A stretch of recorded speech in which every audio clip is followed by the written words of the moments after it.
welcome to the very first webinar dedicated to sharing how to use promotions and public relations to enhance your club's internal communication and to boost your skills outside of your club to help bring in visitors and hopefully turn them into new members. I'm Stephanie King, Advanced Communicator Bronze and Advanced Leader Bronze, and I'm District 55's Public Relations Manager. I am honored to have been asked to serve as the District PRM. I believe one of the reasons I was asked to serve is my 30-year background in communications, especially print and broadcast news. I've thought a lot about the various ways for all of us to best communicate with one another, and I've settled on using our District 55 Facebook closed group, a few emails, and this wonderful format of the webinar. I'm hoping these tools will be the most effective and efficient ways for us to share with each other some tips, tools, strategies, some suggestions.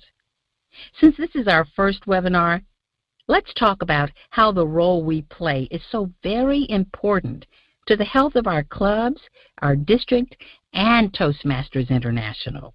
As Vice President of Public Relations, you're leading the effort, and your work is essential for the entire organization's and especially our club's success. As you know, as PR people, TI suggests our responsibilities include fostering positive communication about the Toastmasters brand internally, that is, to retain the club members we have and to inform those members about club and district activities. Our charge is to also foster positive communication externally through promotion and publicity, which are designed to attract visitors and, again, turn them into members.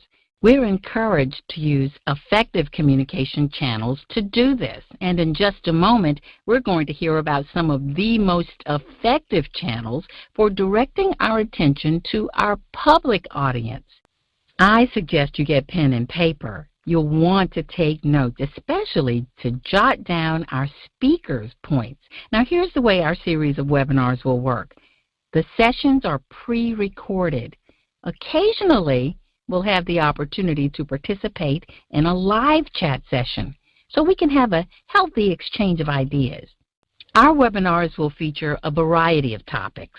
We'll discuss developing public relations plans and strategies, participating in district promotions and incentives, how to get the word out about your club's meetings, and especially membership drives and open houses. We'll also address the PR challenges for open community clubs and for closed corporate clubs, and how to reach out to the local media for publicity. For those who are not able to join us, this webinar will be made available for playback. You'll receive an email link that will be sent to VPPRs and to Vice Presidents of Membership, because together you work hand in hand to promote your club's activities. It's also important that club presidents be included in this conversation because they need to be kept in the loop about what's going on and to make sure the efforts will help the club to achieve its goals. I'm hoping that the rest of your club officers, the executive committee, will also listen. Offering the benefits of Toastmasters to those who want to grow personally and professionally and growing a club all involve teamwork. We're all representatives of our clubs and the district, and really, every member is involved in public relations since we all have the task of spreading the word about Toastmasters. And of course, a part of the VPPR mission is to let the world know. I know better than anyone that I cannot answer all of the questions that I know you have. That's when the idea hit me. Bring in experienced Toastmaster officers, members, and expert guests, and interview them in areas that are important for us. That way, I can gain helpful answers right along with you. I know we're going to enjoy this time together because we have the distinct honor of hearing from a man who is decidedly one of the best speakers on the planet. He is the 2005 World Champion of Public Speaking. He's Lance Miller. But did you know this? Lance is one of the country's expert business marketing strategists. We need knowledge in how to market and promote our clubs. Lance took time out of his hectic schedule for this exclusive conversation for District 55 club officers. Lance, you were instrumental in growing your club, the Renaissance Speakers, to a whopping 95 members to become the fourth-ranking club in the world. Now, we'll learn in this webinar some of the strategies that helped your club achieve this outstanding success. But first, for most clubs, it seems that they struggle to keep at a level at least 20 members. What are some of the reasons this can be so difficult? Why is that? Well, I've come up with what I think are primarily three reasons that clubs fail. And the story behind my club is that we had 35 members in it, and when I joined about 2 years into the life of the club, and about 6 months later we had about 12 coming to the meeting, and then one meeting we had 5 of us there. So I always say we didn't have a meeting, we had coffee. But I want to share that because it wasn't like we had some special DNA or special dust or we breathed special air. We had a club like everybody else. And we sat around having coffee that day, and we were talking about what do we do? Do we keep the club or do we close it? And I know that the reason I bring that up, I know a lot of clubs have that discussion. And one of the guys said, if I'm going to do this, let's win with Toastmasters, or let's go do something else and win with it. But I don't want to sit here and I'm going to paraphrase this by saying, and run a hospice Toastmasters club. That's where we keep the members comfortable until their club dies. Mm-hmm. And so then somebody else said, hey, this is back in the 90s, and Toastmasters had a distinguished club program back then that ranked you internationally, and I really like that program. I'm not a big fan of this current one because it doesn't really reward excellence in any way. You can have a mediocre club and it be President's Distinguished. I'm not going to get into the Distinguished Club program, but what helped us build that club was that other Distinguished Club program. Anyway, somebody said there's a top 10 club. You can be a top 10 club in the world. Let's be a top 10 club. And that became the goal, and then we just worked to do that, and we figured out what it took. And I'm going to tell you what happened was we took ownership of the club, and we decided to succeed with Toastmasters. We said, let's do something great with our club. We're going to be a top 10 club in the world. It took 5 years. We didn't do it in 1 year. It took 5 years, and the fourth year we were 14th. So we just barely missed it, and then we came back the next year. We were number 4. But one of the things we did, as I said, we took ownership, and the first thing that I see that a lot of clubs do is that nobody owns the club. Nobody takes ownership for the success of the club. Everybody shows up. Everybody wants to have their Toastmasters experience that benefits them, but there's nobody where the buck stops when there's a problem that says, hey, we're going to make sure this club succeeds. I am going to be the force that makes it happen, or we have a group of us, which is best, I think, because you can get into a lot of personality conflicts when one person says, I'm the one that's going to solve all the problems. You have to learn how to work with people, but we owned our club, we owned our success. We did not look for anybody outside Toastmasters to make our club, outside of our club in Toastmasters to make our club successful. We were looking and working to make it successful, and we were going to be a top 10 club in the world. That's the first thing. The second reason I see most clubs struggle and people leave is that they do not get the benefit of the Toastmasters program. And this comes from, first of all, nobody owning the club and seeing that they are, but it comes from specifically that they're not doing the Toastmasters program. So when we're trying to be a top 10 club, we wanted to get as many educational completions as we could. So we went to every member of our club and we said, we need you to complete a speaking or education level this year. And they, at first they were a little hesitant and stuff, but we got everything organized. And what happened was, and this surprised me, we started to see the club change because people were winning by doing the program. And when you put 6 months between your speeches, you lose all the gain you got from your speech, right? But when you speak frequently, you actually keep the gain that you got from the speech.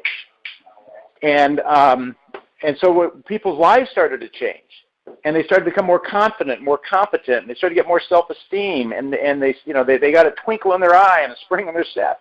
And I joke and I say, we're doing the Lord's business here. We're salvaging human beings. We're bringing them. We're raising the dead. We're bringing the dead back to life in Toastmasters, because you see people come in and they're sort of dead, and if they do that program frequently. I compare it to going to the gym. If you go to the gym every 6 months, you're just going to be sore every 6 months. But if you go 3 times a week, after a couple of weeks, you're going to get through your soreness, which is the nerves in speaking, and you're going to start feeling your muscles, and you're going to start feeling stronger.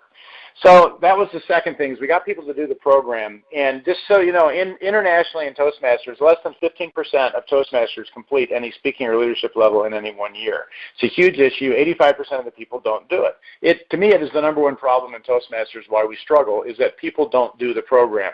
They show up, but they're not getting the benefit because they're not working through the manuals, getting their education and leadership levels. I've got 27 CCs or something. I did a triple crown last year. Wow. I'm a world champion. I'm flying all over the world. But what am I doing? Every time I'm in my club, I'm working the program. It's still to this day, and I get benefit from it. Okay. So and why now the third reason. Go ahead. Go ahead. I was going to say, why aren't some members working the program, and how do you light a fire under them? Here's what happens, again, it comes back to ownership of the club and lack of a real goal. That's why I'm not going to beat up on this too much, but the 10 DCP points that we get, getting 6 people trained in your club is just a really low number. I think we had 37 educational completions last year in my club. We don't have 95 members anymore. We're low right now at 35, and our goal is to get back up to 60 this year, okay? But we're a strong club, but clubs have a life of their own, and everything, but we were up in the 60-80 range for a long time, and everything. So anyway, but we had 35 or I think 37 educational completions last year. But that's part of my club culture. If you're there, you're expected to do a speaking level, and we will create the speaking slots for you. And so what happens is, I think that Toastmasters and the districts, Toastmasters International sets sort of what they expect, and I think the expectations are way too low. The reason we make sure everybody does a speaking level every year is that if they don't, they're not going to get the benefit of Toastmasters, and our club will die. We don't do it for the DCP points. We do it for the benefit of the member. And I know if that member completes the speaking level, if they do 10 speeches in a year, they're going to be an improved person. In some capacity, they're going to improve their life and everything. And so that's why we do it, and that's why the club's strong. And so, like I said, the big thing is I think that people, we don't reward it in Toastmasters. And I don't think a lot of people understand that that's how you keep a club strong. This is what I preach all over the world when I go around. You got to get your people doing the program. So. And you were saying that there's a third reason? There's a third reason that you were saying, why do people not stay, but the third reason clubs fail, I've seen, is they don't promote, which is what we're sort of talking about tonight. It's not that they promote ineffectively. They don't even promote. They just meet, and then they don't really promote. And if you build any business, the promotion, the marketing activity of your business is usually about a third of the activity of the business. And so we have it where it's almost non-existent in Toastmasters on the thing. Big, strong clubs are constantly having events and guests come to the meetings and stuff like that. People are regularly, there's a very active promotion aspect for getting guests to the meetings. The weak failing clubs, it doesn't, you don't see that going on. But it also goes hand in hand. If the members in the club, and we'll get into, if you want to promote your club, the first thing you have to have is a dynamic club experience. So if somebody comes to the meeting, you've got something to sell them. Because if the meeting's boring and it's in a bad venue and nobody speaks well, if somebody comes, they go, I don't want to join this. So it's got to be, you have to have a meeting that people feel they're going to benefit from if they join. And the second thing is you have to have winning members. You have to have people that believe in the program. It's changed their life. They've got the twinkle in the eye from Toastmasters. And that comes back from those 2 points of owning the club and doing the program. And then people are winning, and then their energy level goes up, their enthusiasm goes up, and then they're willing to invite guests to the meeting, and they want to get more people involved in it.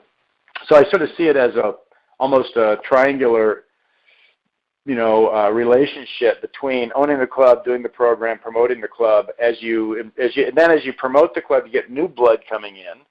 Sure. And we need new blood because you see that person go through those first 10 speeches and you watch them change so much from the first speech to the 10th speech. And usually there's some point in there where they sort of blow through whatever inability they've been up against.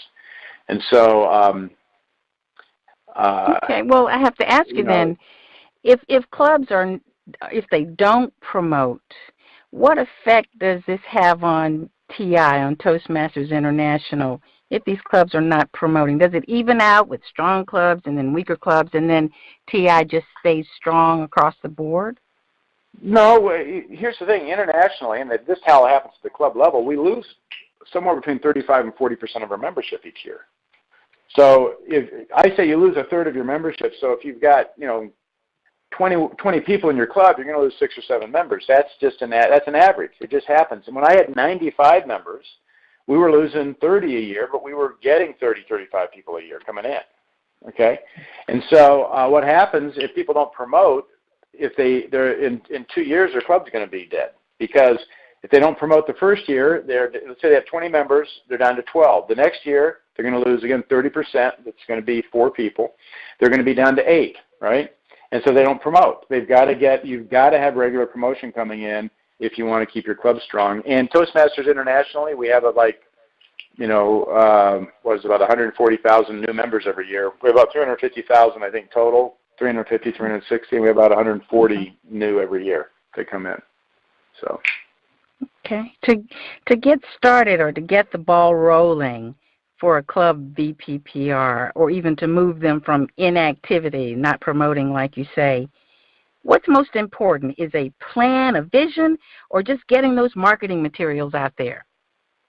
Well, I have, and your district has bought a bunch of my How to Promote Market a Club CDs to help, and I go through 6 ways you can market it. But I think the first thing to do is something.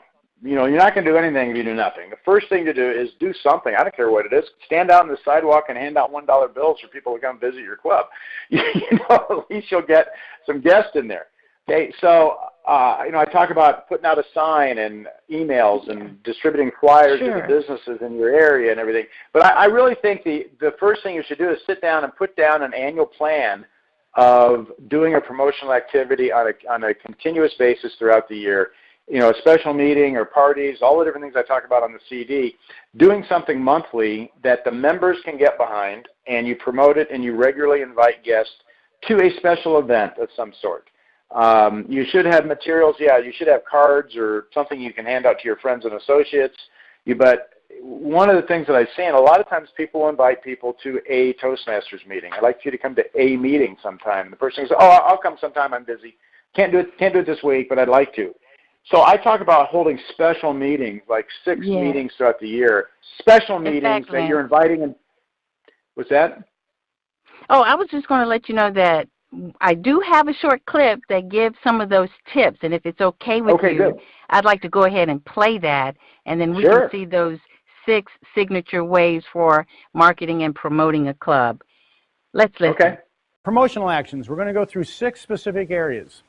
The first one is making yourself available so people can see you. This is the only area that I call is fairly passive, but I do feel you need to have a website. You need to be found online, because there are people who are looking for communication leadership programs. They're going to Google you. Your data should be up to date on the Toastmasters International website so that they know who to call. They can find you. And this is as simple as, also, if you meet in, like, say, a building, putting a sign out in the lobby, which is what we do. Social media, don't knock yourself out, but I think you should have some presence there on social media. Email. Email is the cheapest way to stay in communication with the people that come. So whenever anybody comes to your club, you should get their email address and put them on the list. And you should have a regular email program that either the Vice President of Public Relations or the Vice President of Membership, depending on how you want to break that up, does in your club.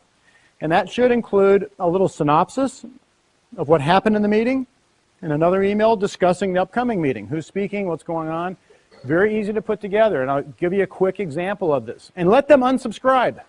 Don't take them off the list. If they don't want your email, just make it easy to unsubscribe if they don't want to get it. Those are the passive ways. Now let's look at a couple of different ways we can get a little more proactive. What I call card and flyer distribution.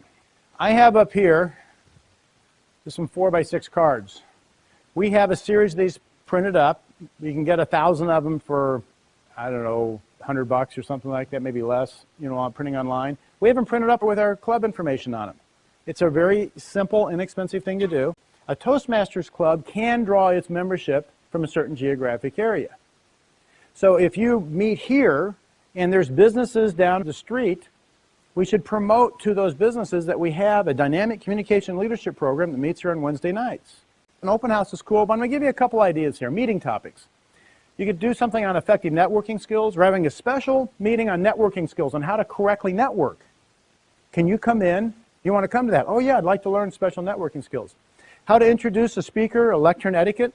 The elevator pitch. How to do an elevator pitch. How do you describe what you do in like 5 to 7 words to create a reach?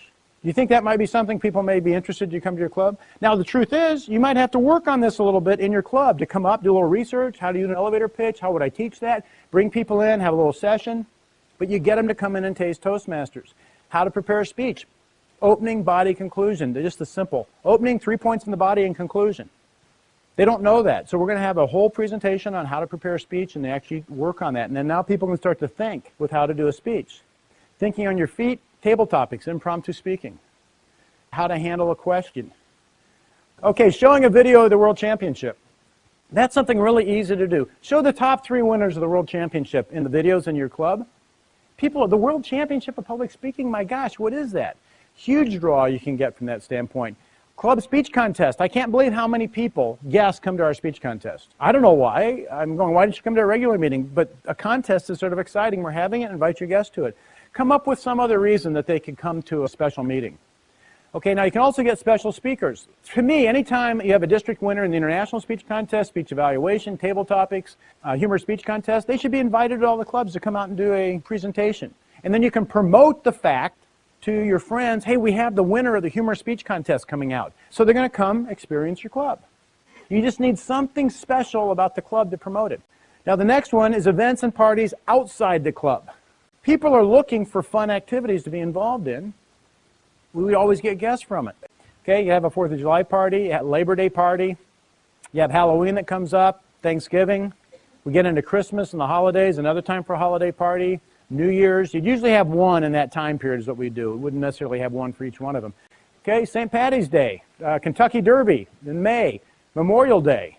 And here's the one I look at. Even if you don't want to have a special holiday, go to Trader Joe's, get some $2 chuck, which is now, I think it's now $2.69 or something. They raised the price on it. But get some wine and cheese and have a wine and cheese party at somebody's house. We used to do about 3 Speechcrafts a year. Speechcraft is a finite training program of the first 6 speeches in Toastmasters in your basic manual, Competent Communicator Manual. And it's something that people don't want to join an organization for life. They just want to work on their communication skills. It's a great program to put out there and just get people to come in. You usually get 2 or 3 members to do it.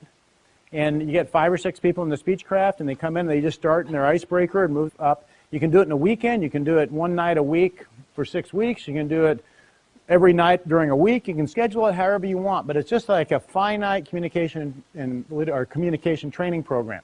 Speaking to outside groups. Remember I said Toastmasters does not have an effective outlet for our skills? If Toastmasters was looked to as the organization, if you needed a speaker, you go to Toastmasters. At your club level, you can still do this. You can go out and speak to Rotary, Kiwanis, Lions Club, Optimus, Sir Optimus, the Moose Lodge, Chamber of Commerce. You can come up with programs in the Chamber of Commerce on how to do different presentations, on how to do a PowerPoint, all those different topics we were talking about, right? Again, speaker introduction, lectern etiquette, PowerPoint presentations, elevator pitches, how to prepare a speech, thinking on your feet. All those things are things we could go out and talk to a Kiwanis Club or a Chamber of Commerce or anybody about and promote our Toastmasters programs. We could go out and do little seminars for your local Chamber of Commerce. Once a month, do a public speaking seminar for them. So let's look at this. Here's our promotional actions. Website, social media, and email. Cards and flyers to the geographic area and our friends and associates. Special meetings and speakers inside the club. Outside parties and events. Speechcrafts, and speaking to community service groups.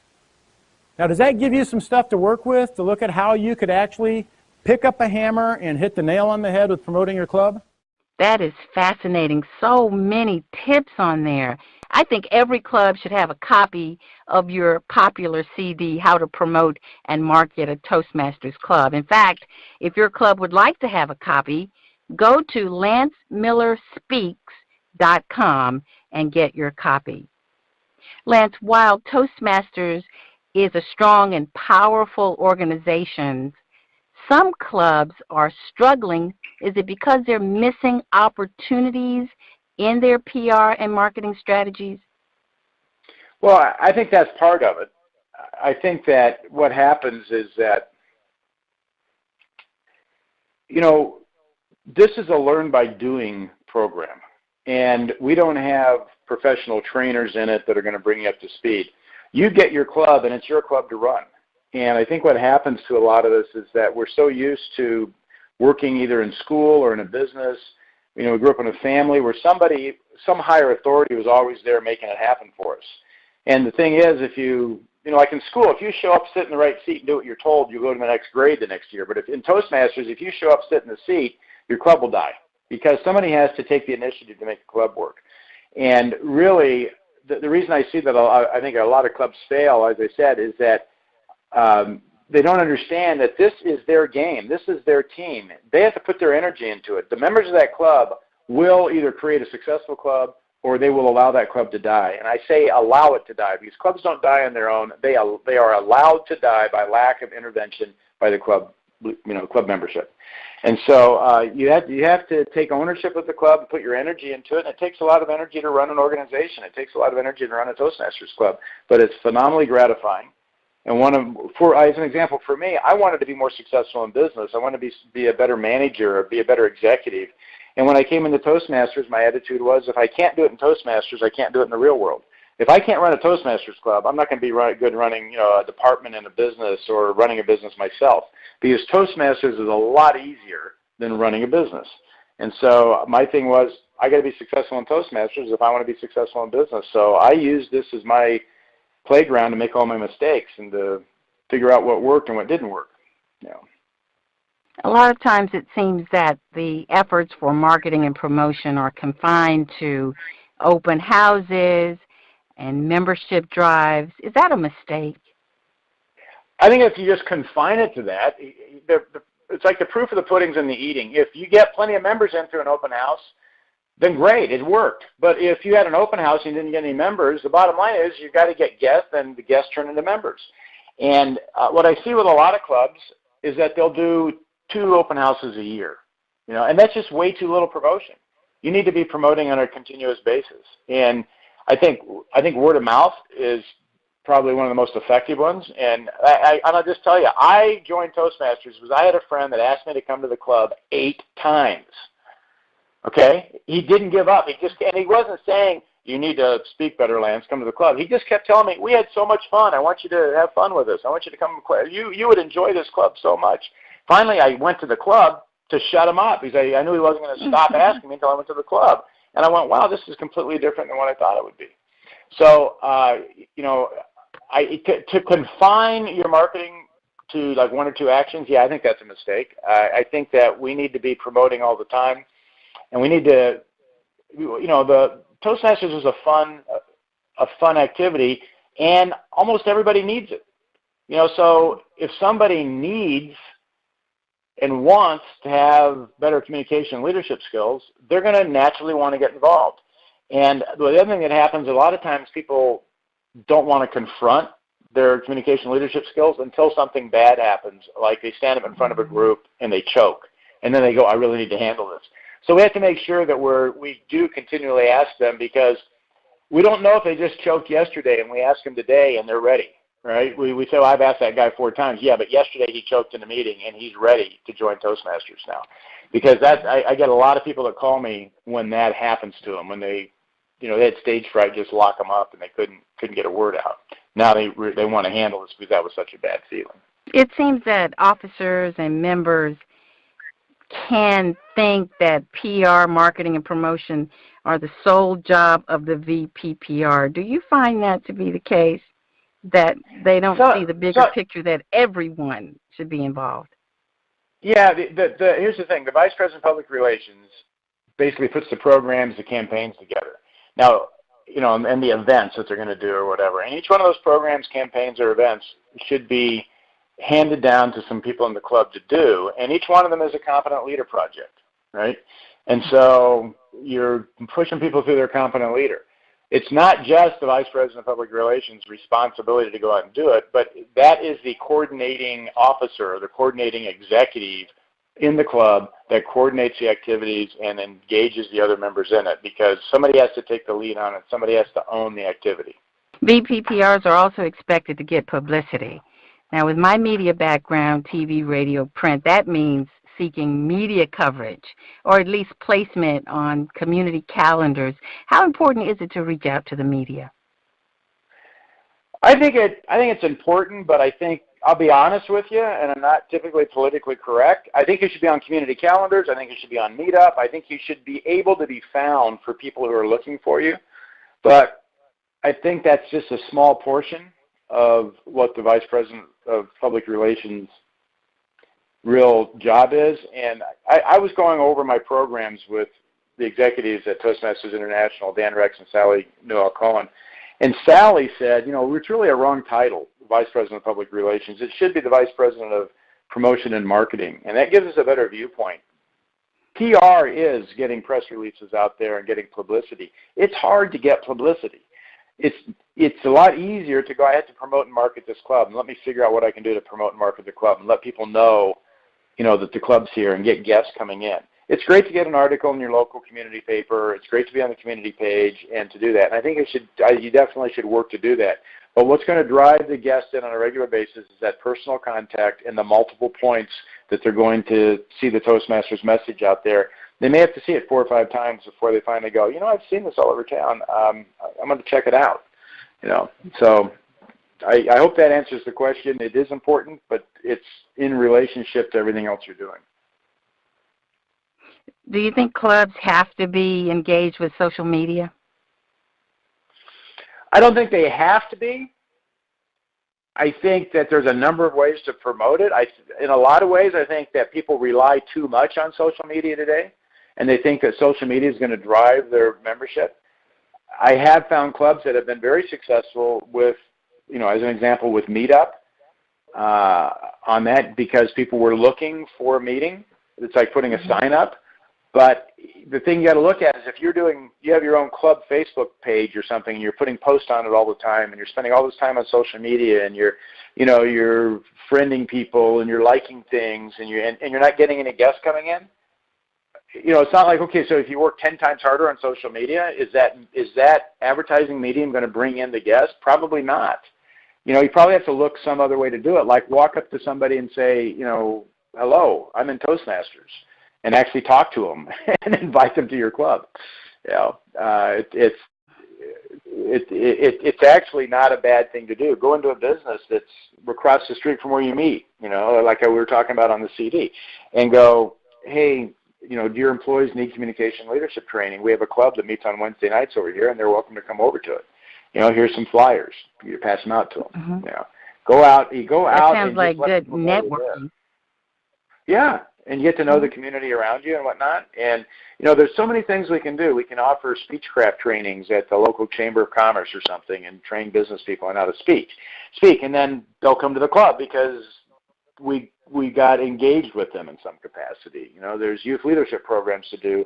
There's a guy in South Africa that's trained like 10,000 youth on youth leadership program, and his club is booming because the parents saw what happened to the kids and go and join Toastmasters.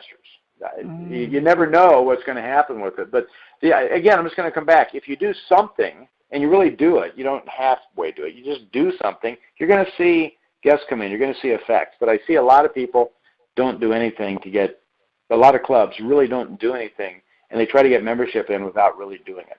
And I do want to ask you this. Where does the motivation come from to grow a club? Don't most people come because they want to get something out of it? Yeah, and that's one of the issues with Toastmasters, and I talk about, is that most people join because they want to benefit from it, but there's a whole club dynamic that happens, and when we got a club goal to be a top 10 club, the whole dynamic of our club changed because people were trying to make the club win.